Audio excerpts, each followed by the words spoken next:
Hey guys, Joe Madden here. It is a Wednesday, August 24th. I'm joined this morning by Greg of Picks and Parlays. Welcome to the show. How's this beautiful Wednesday treating you? I just got out of the pool, so pretty good. The kids went back to school today and went to the gym, and I said, "Hey, I'm going to get in the pool." I haven't been in the pool for 2 weeks. It seems like in the Midwest, it's like rain or been terrible every day. So maybe that's a sign today. I get the sunlight today. I can't help but think about that Staples commercial that was going around when the kids went back to school, the most beautiful day of the year. That house must be nice and quiet for you there. Oh, it is. The cleaning ladies were here, so that was one of the reasons I was like, I didn't want to be in their way. So I was like, I'm going to be outside, and it was hot. I was like, I'll just get in the pool. And beautiful day out, and love to have the kids back in school, as that means it's football time. It absolutely is football time. We've got college football this weekend. How excited are you for these games to kick off?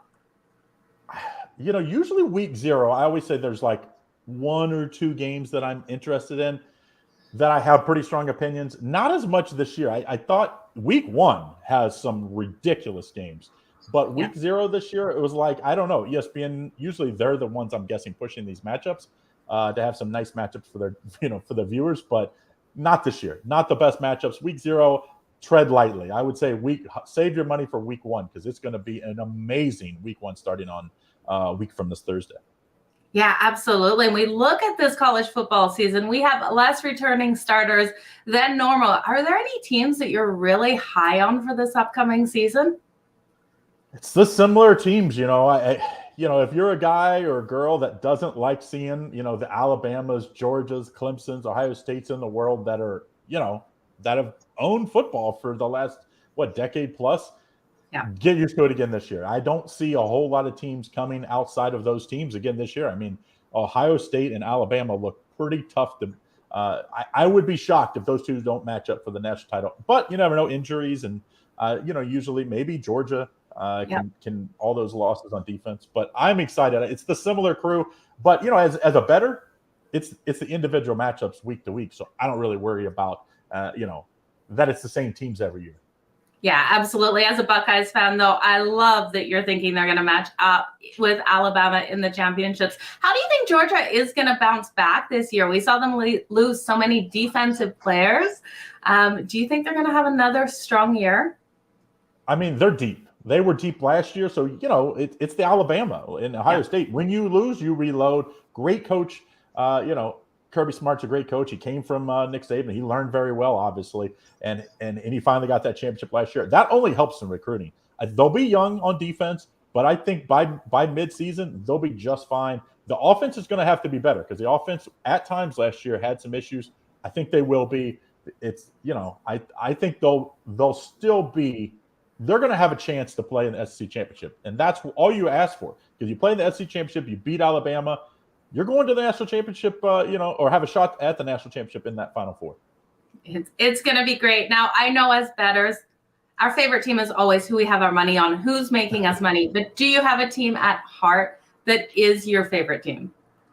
I'm a Bearcats, from Cincinnati, so Bearcats. I actually hate Ohio State because it's like, you get tired of hearing the same old. I went to college in Ohio. You hear all these people. Now, last year, of course, the Bearcats playing – didn't do well, but go through undefeated first team out of the Power Five. And then next year they're in the Big 12. So I think it's next year. It might be the year after. I think it's next year. So super excited. Cincinnati's going to be really good. We're going to find out how good week one at Arkansas. That is, two ranked teams. Is going to be a very good matchup. So I'm excited to see. It was a great year in Cincinnati last year with the Bengals and the Bearcats. I think it could be a good year. And I don't think it's going to be an undefeated season for the Bearcats, but I do think American is going to be really good this year. We're going to find out how good East Carolina has NC State week one in the American. Houston has somebody decent coming in. They're going to be a ranked team this year. And then, of course, Cincinnati. I think Central Florida is actually going to be pretty good as well. So I think the American Conference is going to give Cincinnati a run for their money this year. It's going to be a great season. I can't wait. Do you have any futures out that you want to let us know that you're betting? Well, I've thrown some futures out after watching the Atlanta Falcons, after watching Mariota on Monday Night Football this past week. I love it. Let's go. I think that is an over team, the over win total on the Falcons. I think this team's going to be 8 or 9 wins. I just think it's going to – their defense was terrible last year. If they're just average, they won a ton of close games last year. So it's like we know they can do that. They have a good kicker. I think Mario's going to be good. Ritter from Cincinnati is going to be the backup. He looked great as well. So I think I really like that Atlanta team. I think under in Cleveland. I think Cleveland is going to be a dumpster fire. They've been a dumpster fire already. I think the Cleveland Browns are going to be an under team.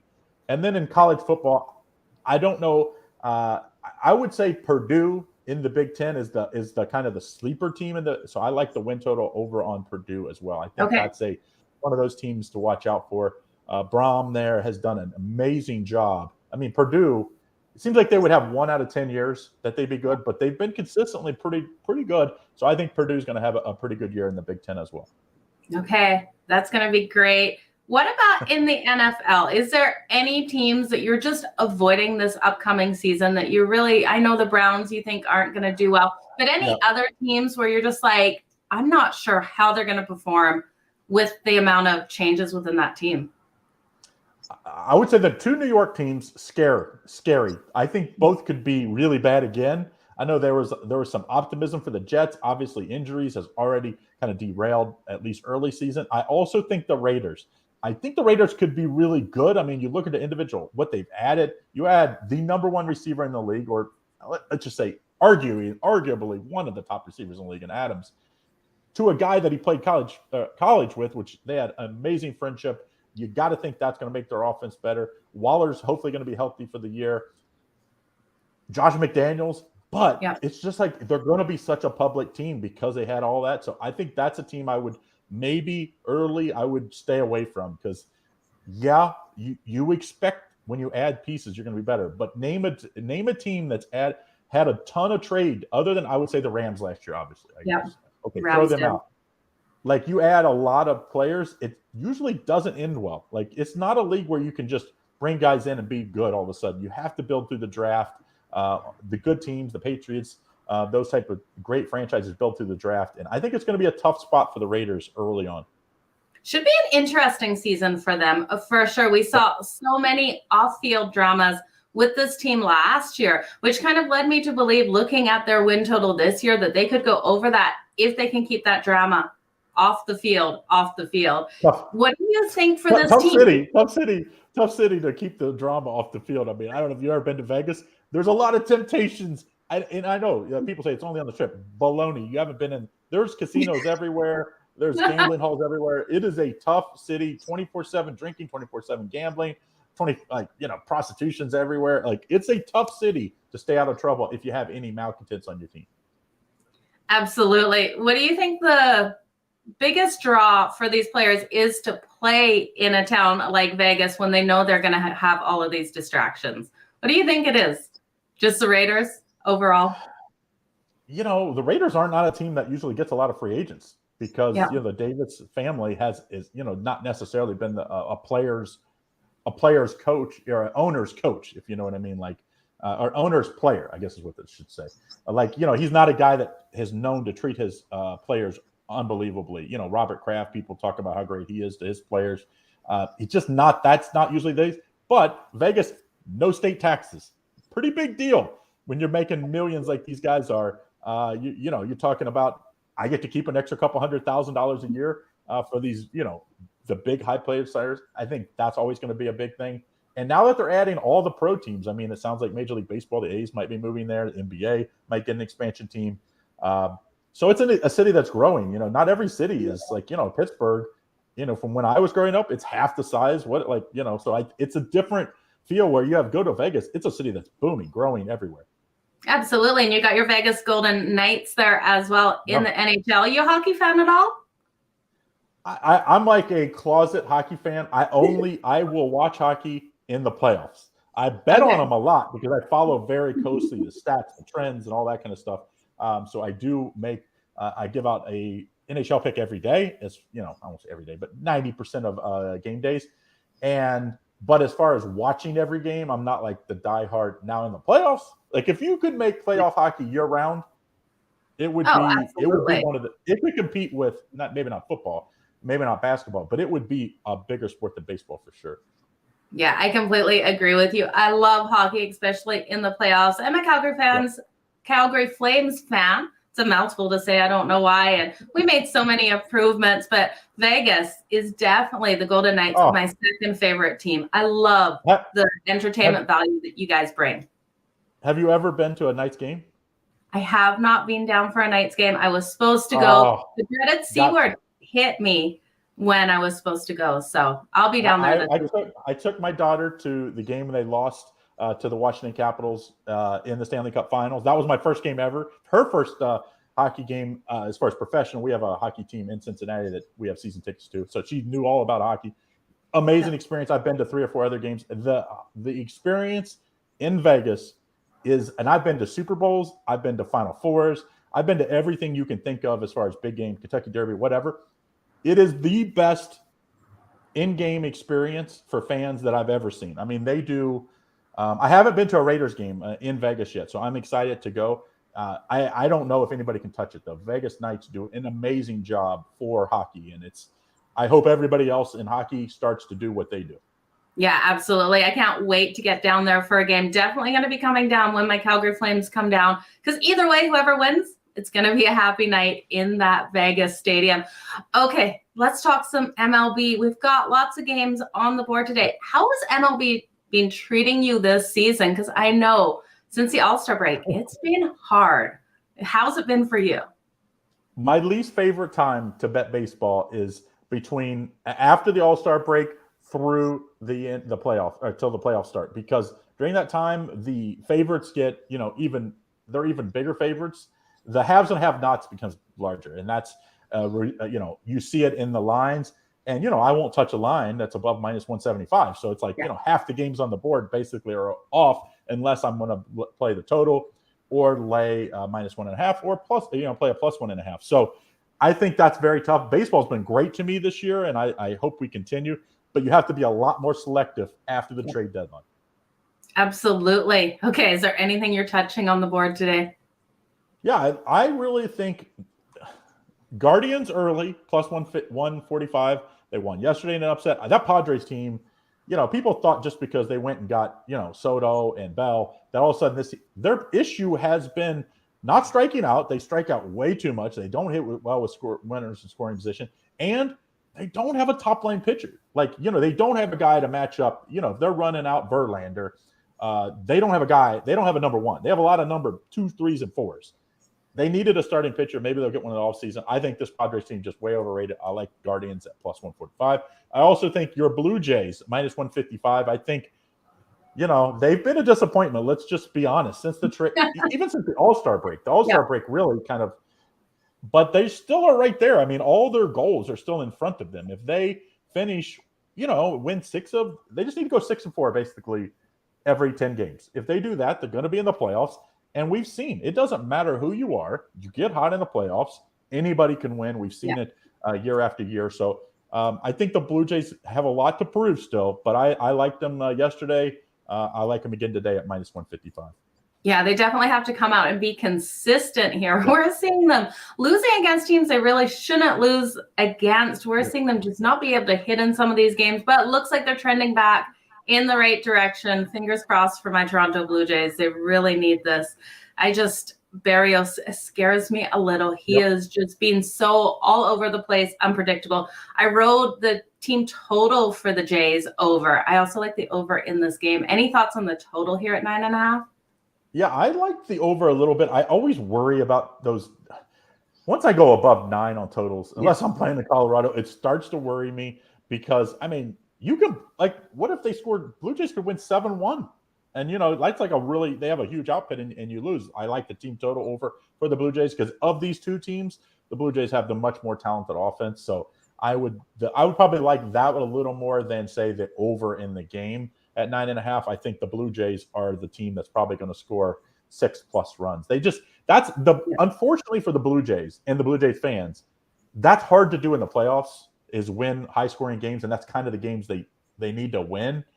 They're not a team that has top flight pitching, that just, they needed to go. There wasn't one to be had this year. There wasn't a pitcher out there that you could say, like a couple years ago when Scherzer was available, when Verlander was available, there wasn't that one guy for them to go get. So, it is what it is. At this point, they're just going to have to try to win with their offense.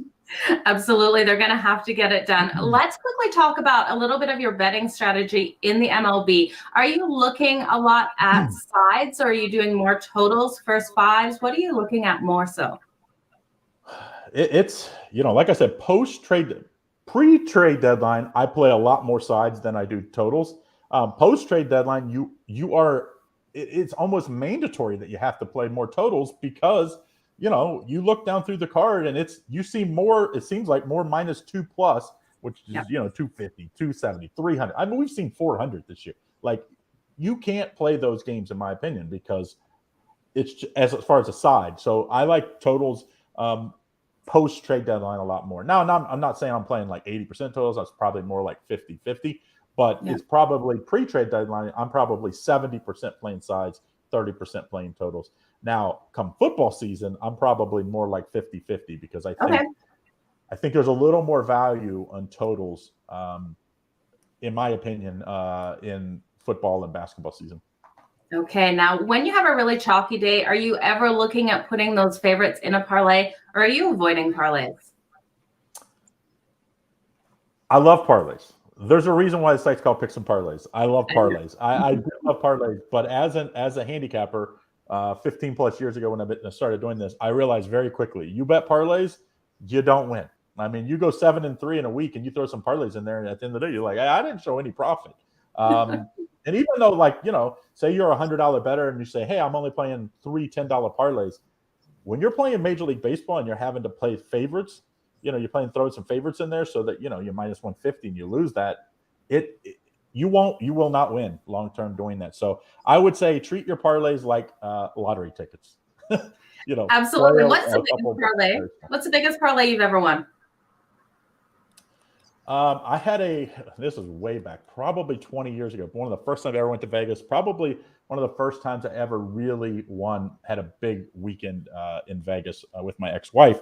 I had a $10 10-team parlay, and it was NFL, and I hit it. And that was probably because since then I just realized you can't win those. Like, you see those parlay cards, there's a reason why they're promoting them, and they're everywhere because nobody wins at those.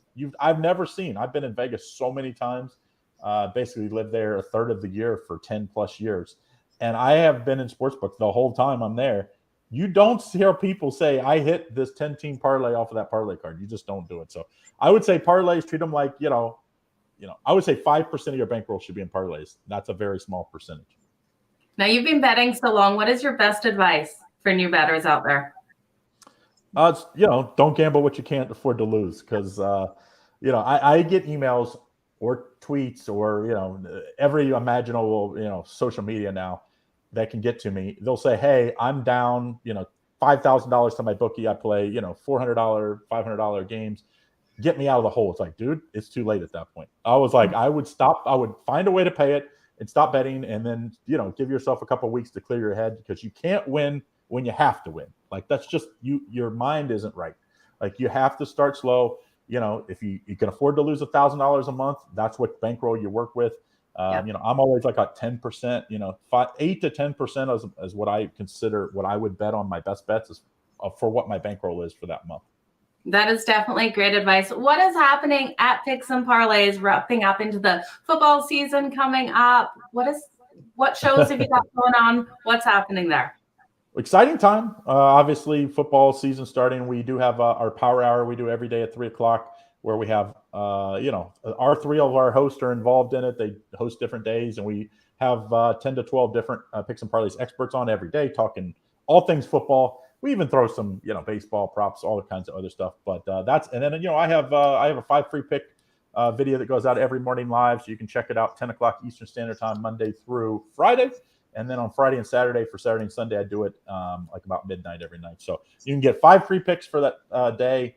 And then that's where I give out all kinds of deals for my best bets or, other deals we're having at the website. So, but yeah, exciting time of the year. So make sure you get in on action. Even if you're not a guy that's going to buy picks, because probably 99% of the people don't, because they don't wager enough. Really, people will message me and say, hey, I'm only $100 better. Like, don't buy my bets. Don't buy. Absolutely. Just watch my free picks. If you got to be betting, 250 to about 250 or more, because you just figure the juice, the win percentage, like you will never make money. And I'm in this to make people money. If you don't make money, why would you pay me? Absolutely. Any promo codes you want to throw out there for people looking to buy your picks today? Yeah, picksandparlays.net/Craig. You can get $25 off of my early best bet's gone off the board already, so you can still get the tonight's best bet for $17.99 with that price. With that, picksandparlays.net/Craig. Awesome deal there. Where can everyone find you on social media? Yeah, most of the stuff I'm not a huge social media guy. I mean, all of my videos are always on social media, but I've kind of tried to stay. Social media is a toxic place, people, especially in the betting world, because no one tells you. And Joe knows this as well as anyone. No one tells you when you're doing well. Very few people. But as soon as you give out 5 picks and you go 1-4 or 2-3, everybody piles on. So best place to find me is just at the website over at Picks and Parlays or at YouTube. You can get to me at CT Sports Picks at my Twitter page, but if you message me, just it might take me a few days to get back, because I tried to stay off of those things, because it's not good. What's that called? It's not good karma if you're betting, like to have that bad mindset where people are just like hammering you all the time. Yeah, absolutely. Well, I want to say, if no one's told you today, you are doing an absolutely fantastic job in this industry. You guys make sure you go give him a follow. Give Picks and Parlays a follow. Keep crushing it out there. I appreciate you coming on the Joe Madden Sports Podcast. Thanks, Joe. Thank you. Thank you.